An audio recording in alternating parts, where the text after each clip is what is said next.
बड़ी खबर आज की सबसे बड़ी यह है, गुजरात में बस कुछ ही पलों के बाद, बस थोड़ी ही देर के बाद नए सीएम की नई सरकार के एकदम नए नवेले मंत्री शपथ लेते हुए आपको दिखाई देंगे। ठीक 1:30 बजे यानी कि आधे घंटे के बाद शपथ ग्रहण समारोह शुरू होगा, जिसमें नए की लॉटरी लग गई है और पुरानों की करीब करीब छुट्टी हो गई है। जिन विधायकों की किस्मत खुली उन्हें सुबह से ही फोन आने लगे और दोपहर तक ये साफ हो गया कि एक दो किस्मत वाले पुराने मंत्री ही नए मंत्रिमंडल में अपनी जगह बना पाएंगे। पार्टी ने वोट बैंक के नजरिए को मंत्रिमंडल में ज्यादा तवज्जो दी है, जिसके तहत सबसे ज्यादा मंत्री पाटीदार वर्ग से बन रहे हैं। आपको याद भी होगा 2017 में पाटीदार वर्ग ने ही सबसे ज्यादा मुश्किलें पैदा कर दी थी भारतीय जनता पार्टी के लिए, और इसी वजह से न सिर्फ इस बार पाटीदार चेहरे को सबसे बड़ी कमान सौंपी गई, बल्कि मंत्रिमंडल में भी इस बात का खासा ध्यान रखा गया है। सिर्फ 28 मिनट बाकी है, जैसा कि आप टीवी स्क्रीन पर देख रहे हैं, और तमाम वो नए चेहरे आपको दिखाई दे रहे हैं जिन्होंने सुबह सुबह आकर न सिर्फ मीडिया के कैमरे के सामने मुस्कुराती हुई अपनी तस्वीरें दी, बल्कि अपनी बातें भी कही हैं। जो नए सीएम के नए मंत्री होंगे उनके नाम आपको दिखा रहे हैं। मोरबी से ब्रिजेश मेरजा हैं, राजकोट पूर्व से अरविंद जी को टिकट दी गई है। किरण सिंह राणा है जो कि लिमड़ी सीट से आते हैं। नरेश पटेल हैं गढ़देवी सीट से, इनको जगह दी गई है इस मंत्रिमंडल में। हर्ष संघवी जो सूरत मजूरा, सूरत आपको याद होगा जिसने भारतीय जनता पार्टी के लिए मुश्किलें पैदा की थी, क्योंकि वहां पर हम सब ने एक बड़ा आंदोलन भी देखा था पाटीदारों का और व्यापारियों का भी, उस सीट से उनको जगह दी गई है। मुकेश पटेल ओलपाट से हैं, जबकि वडोदरा से भी एक चेहरे को, जीतू चौधरी कपराड़ा सीट से इनको जगह दी गई है। तो नए मुख्यमंत्री का चेहरा तो आप देख ही रहे हैं, उसके साथ जो नए मंत्री होंगे उनके बारे में भी आपको एक एक करके जानकारी दे रहे हैं। एक बार फिर से इन नए चेहरों पर गौर फरमाइए। जो नई सरकार, तकरीबन सभी नए चेहरे इसमें शामिल होंगे। दरअसल इसके जरिए गुजरात की जनता को भारतीय जनता पार्टी ये मैसेज देने की कोशिश कर रही है कि जो पुरानी सरकार थी और उसकी जो गलतियां थी उसके मद्देनजर ये बड़ा फेरबदल हम कर रहे हैं। नए चेहरों पर दांव लगाया जा रहा है ताकि अगले ही साल नवंबर दिसंबर में जो विधानसभा के चुनाव होने हैं, नए चेहरों की बदौलत उसमें जीत दर्ज की जा सके। कई विधायकों को सुबह मंत्री पद की शपथ के लिए फोन आया। राघव जी पटेल ने हमारी संवाददाता गोपी घांगर से बातचीत की है, सुनिए। मेरी पार्टी का प्रेसिडेंट आदरणीय श्री CR पाटिल साहब ने मुझे फोन कर अभिनंदन दिया और बोला कि आपको शपथ लेना है। कोई भी पार्टी की रणनीति तो चुनाव के लिए ही होती है, चुनाव जीतने के लिए, और हमारी पार्टी ने तय किया है कि अगली विधानसभा में हम 182 सीटों के दृष्टिकोण से इलेक्शन लड़ेंगे। इसीलिए हम 182 सीट गुजरात में विधानसभा में भाजपा के पाले में आए, इस दृष्टि से काम करेंगे। मेरे ख्याल से कोई लोग बगावत नहीं कर रहे हैं, सबको काम मिलेगा। और ये भाजपा पारिवारिक पार्टी है, थोड़ा मोड़ा किसी को असंतोष होगा तो हम साथ मिलकर निपट लेंगे, लेकिन ऐसी मेरे दृष्टि से कोई असंतोष की बात मेरा ख्याल में नहीं है। मुझे लगा कि कांग्रेस में तो गुजरात में कभी भी शासन आएगा नहीं। हमें जो काम करना है, हमारे पास जो अनुभव है, वो सब हम लोगों के लिए जो काम कर सके, इसके लिए भाजपा ही बेहतर पार्टी है। इसके लिए हम भाजपा में आए, भाजपा वालों ने मुझे स्वीकारा, टिकट दी और आज मंत्री भी बनाया। इसलिए मैं भाजपा का पूरा आभारी हूँ।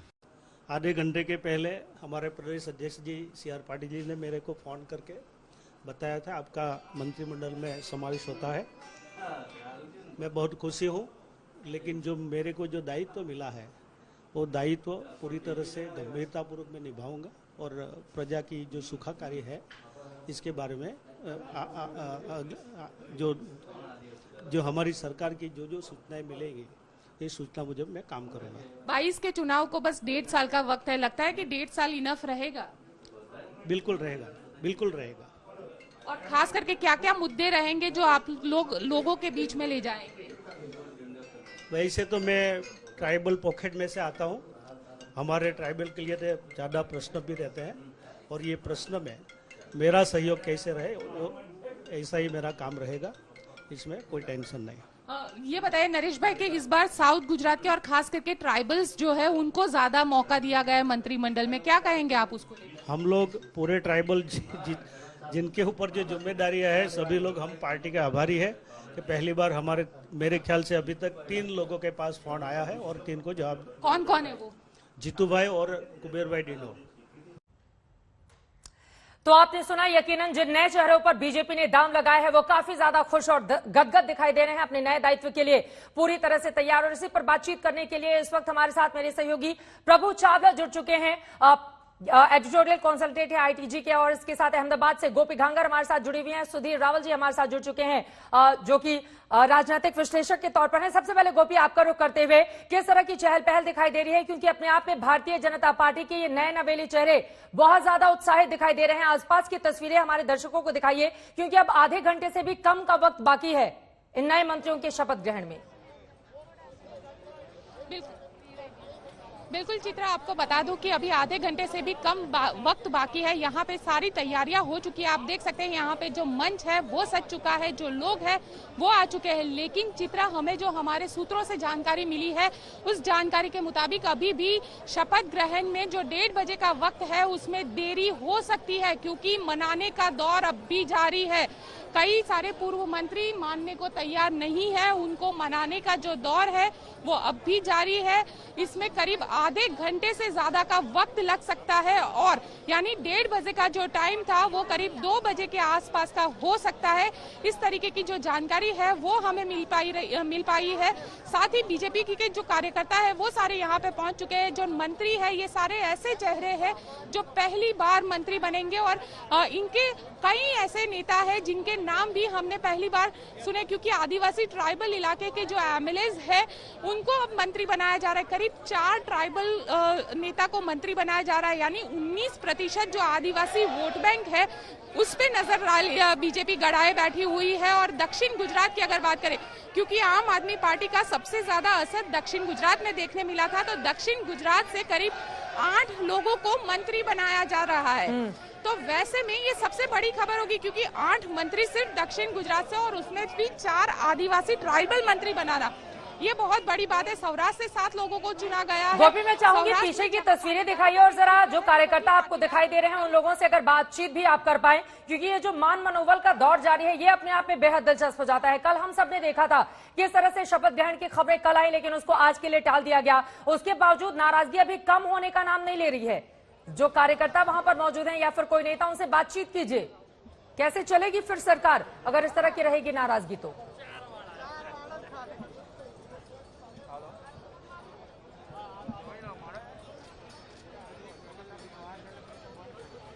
गोपी, मेरी आवाज मिल रही है आपको? बिल्कुल चित्रा, आप ये दृश्य देख रहे हैं, ये जो शपथ ग्रहण समारोह के दृश्य है वो है। सारे लोग यहाँ पे आ चुके हैं, लोगों का जो जोश है वो काफी ज्यादा है। लेकिन जिस तरीके की नाराजगी है, और खास करके ऐसे मौके पे, कल हमारी कई राजनीतिक विशेषज्ञों के साथ बातचीत हुई, उनका ये मानना है कि इससे पार्टी में एक नई ऊर्जा आएगी, क्योंकि ज्यादा से ज्यादा युवाओं को लेने का इसमें प्रयास किया गया है। जो युवा चेहरे हैं उनको लेने की लिए गए हैं, जिसकी वजह से पार्टी को एक नई ऊर्जा देने की कोशिश की जा रही है। जो नो रिपीट थ्योरी है, और बीजेपी ने ये नो रिपीट थ्योरी जो है वो इससे पहले म्युनिसिपल कॉर्पोरेशन के चुनाव, जो स्थानीय निकाय के चुनाव है, उस सब में अपनाया था, और उसमें उनको काफी अच्छी सफलता भी मिली है। तो वैसे में ये माना जा रहा है कि ये नो रिपीट थ्योरी है, ये इसमें कारगर साबित होगी। हमारे साथ गुजरात बीजेपी के युवा जो नेता है, बीजेपी युवा मोर्चा के अध्यक्ष प्रशांत कोरट मौजूद है, उन्हीं से बातचीत करते। प्रशांत, ये बताइए, इस बार काफी नए चेहरे को मौका मिला है, यूथ जो है आपका वो उत्साहित है?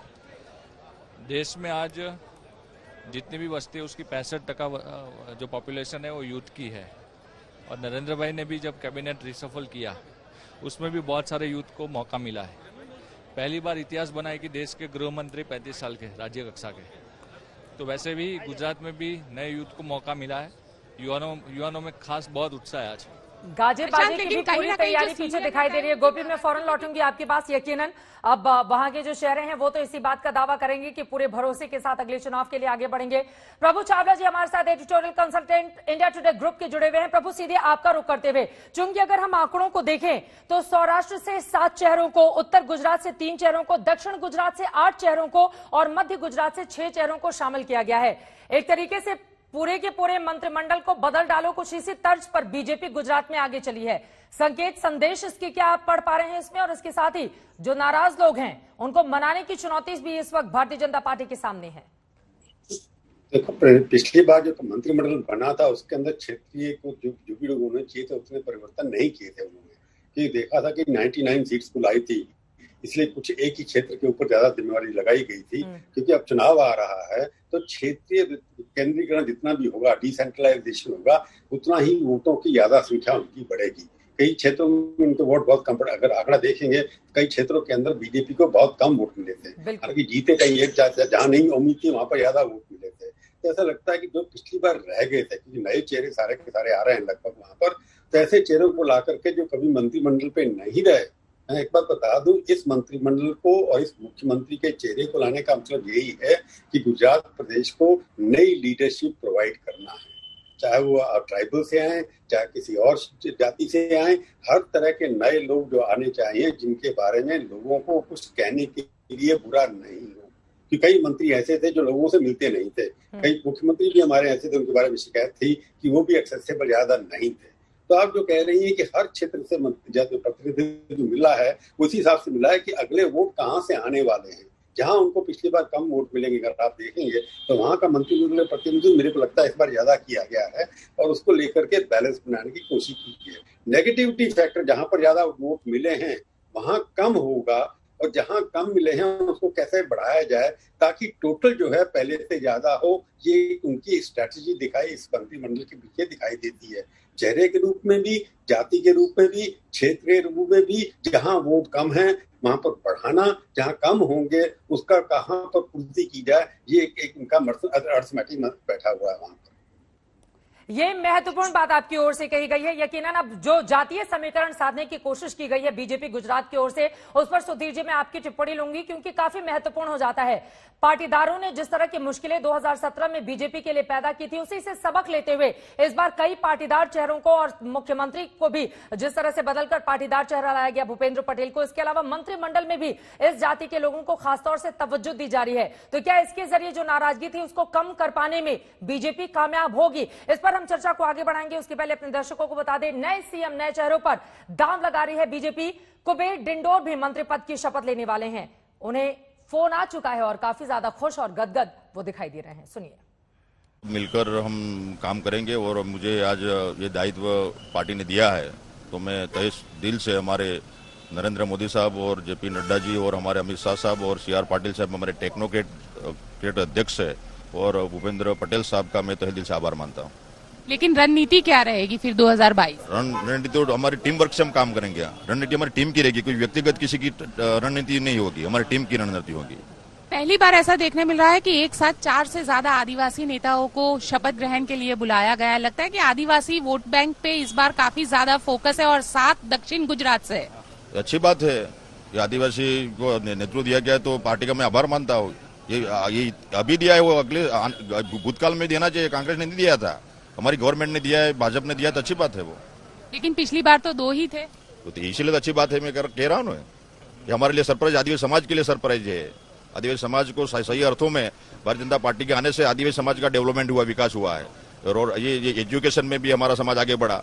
आज मेडिकल में पहले सीटें खाली रहती थी ट्राइबल की, अभी पूरी की पूरी सीटें भर जाती है। हमारा ट्राइबल बच्चा भी आज मेडिकल डॉक्टर हो रहा है। कुबेर डिंडोर को आप सुन रहे थे। आदिवासी चेहरों को जिस तरह से आगे बढ़ाया गया है उसको लेकर काफी ज्यादा गदगद वो दिखाई दे रहे हैं और उनका ये कहना है कि दरअसल भारतीय जनता पार्टी ही एकमात्र वो पार्टी है जो आदिवासियों की आवाज को बुलंद करने का, उन्हें मजबूती देने का काम करती है। सुधीर जी आपके पास आते हुए, विधायकों की ये जो आवाज इस वक्त सुनाई पड़ी है इसके क्या मतलब निकाले जाए? उनका ये कहना है, आपने खुद सुना कि किस तरह से कहते हुए दिखाई दे रहे हैं। सुधीर, उनका ये कहना है कि आदिवासी जो चेहरे हैं उन पर दांव लगाकर, पहले 2 थे इस बार 4 कर दिया है। बीजेपी ही आवाज देने का काम कर रही है तो आदिवासियों को भी लुभाने की कवायद है। चित्रा जी, ये जो पूरा का पूरा जो एक्सरसाइज किया जा रहा है वो चुनाव को मद्देनजर रखते हुए किया जा रहा है। इसमें प्रदेश के हिसाब से और ये जाति के हिसाब से बैलेंसिंग फैक्टर्स वो भी इसी इक्वेशन के आधार पर किया गया है। जहां तक ट्राइबल का सवाल है, ट्राइबल को ज्यादा इस बार महत्व दिया गया है, वो सीट से पता चलता है।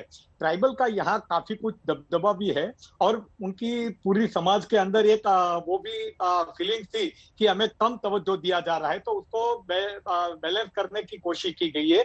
लेकिन सवाल ये है कि जो पूरा सिनारियो बन रहा है, जो उसमें नए लोगों में उत्साह बन रहा है, ये अच्छी बात है, सकारात्मकता है। युवाओं को आगे करने का जो प्रयोग सफल हुआ था, हालांकि कॉर्पोरेशन में, वो यहाँ कितना कामयाब होगा उसमें बहुत बड़ी प्रॉब्लम भी हो सकती है। तो एक सिनारियो ऐसा भी है कि कहीं मायूसी छाई हुई है, कहीं उत्साह छाया हुआ है।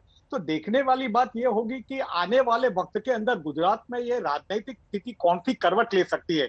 अभी भी जो गोपी जी ने बताया कि जो 30 मिनट का समय लेट हो सकता है, तो पर्दे पर ये जो पूरा ऊपर जो दिखता है, इसके अंदर भी जो प्रॉब्लम चल रही है वो बड़ी भयंकर स्थिति है। मतलब एक ज्वालामुखी होता है जिसमें ज्वाला ऊपर कम दिखती है, लेकिन अंदर क्या हो रहा है, वो तो अगर तबाही हो सकते है, कब हो सकते है, क्या हो सकता है, वो सब आने वाले वक्त में बताएगा। लेकिन एक बात चीज है कि ये जो प्रयोग किया जा रहा है नो रिपीट थियरी का, उसकी वजह से ये 2 दिन से काफी गर्माहट और चहल पहल हो रही है गुजरात के अंदर, जिसका नतीजा कल ये शपथ विधि को पोस्टपोन करने का रहा था। तो मेरे ख्याल से मेन न्यूज में वो बात है। लेकिन कास्ट वाइज मेरे ख्याल से कुल मिला के पाटीदार को 8 देना वो बहुत बड़ी पाटीदार को इंपॉर्टेंस है। मुख्यमंत्री भी उनका होना, ओबीसी को 6, दलित को 2, आदिवासी को 3, क्षत्रिय को 2 और ब्राह्मण को भी 2 मिली और जैन को 1 मिली है। तो एक बैलेंस अच्छा किया गया है।